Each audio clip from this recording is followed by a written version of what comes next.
A key gas pipeline in Syria has been blown up, leaving much of the country without power for several hours. The government accused the rebels of sabotage, with the blast reportedly being followed by heavy gunfire. RT's Middle East correspondent Paula Slier has details. Well, we're just hearing from the Russia Today Arabic correspondent in Damascus, who says that power has been restored to the country. But this follows a night of panic in which the capital city, Damascus, was plunged into darkness. There were also huge parts of Aleppo in the north and the west of the country that were in blackout after rebels hit a gas pipeline not far from Damascus that supplies power to the south of the country. By all accounts, this does seem as if it was a well-planned, orchestrated effort that had been in the making for quite some time. There was also a military checkpoint in the west that came under fire. There were casualties there. There was also a church in the town of Dumar that was bombed. This in addition to the two main squares in Damascus. These are the squares of Umayyad and Abbasiyan, and they were also hit by mortar shells. Now, I visited the town of Yarmouk, which is on the front line from where I filed this report. This is Yarmouk, South Damascus. 10 months ago, it was home to 1.2 million Palestinians. Today, 10% remain. The price of war is felt acutely here, where it's divided families and pitted brother against brother. They betrayed us. We cannot trust them anymore. 8 days ago, Abu Muri and his wife came home. For 10 long months, they'd lived on the streets, not once giving up the hope they'd return. This is what waited them.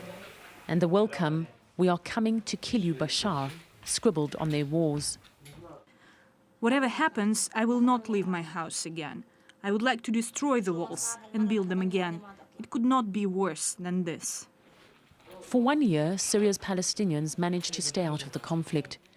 But the infiltration of foreign fighters with big dreams and even bigger promises of money forced the residents of Yarmouk to choose sides and take up arms against people they'd known their whole lives. I have some friends fighting on the other side. They're not friends anymore. The ones who displaced us from our houses and destroyed our homes are not our friends. Each day, Abu Muri leaves to fight them. But not before he stacked furniture high against the windows to protect his family from snipers. Life inside these bullet-riddled walls is as dangerous as it is outside. His two sons, as vulnerable as their mother every time their father walks out the door. But it's always a painful farewell. Muri carefully helps her husband prepare for battle. She knows he needs to go, but each time he leaves behind the same unanswered question. Every day when he says goodbye, I wonder if he will come back or not. Like when he got injured, he didn't come back. I went to find him in hospital. There are a lot of men like him and women like me. But not a lot of fighters have brought their families back to Yarmouk. The snipers are in shooting range, and 3 days earlier shrapnel from a bullet blinded Abu Muri's left eye. But the 33-year-old doesn't have a choice. He has nowhere else to move his family.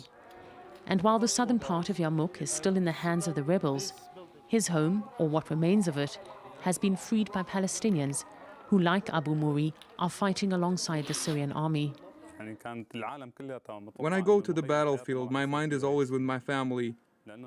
I hope I will come back safe to them, to take care of them.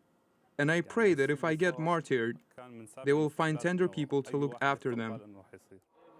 The front line is near, 2 streets away. But for Abu Muri and his comrades, the battle hits closer to home. Each time they take aim to secure the streets for their families, often it's a neighbor, friend, and sometimes even a brother who is pointing a gun back at them. Paula Slier, RT, Yarmouk, Syria.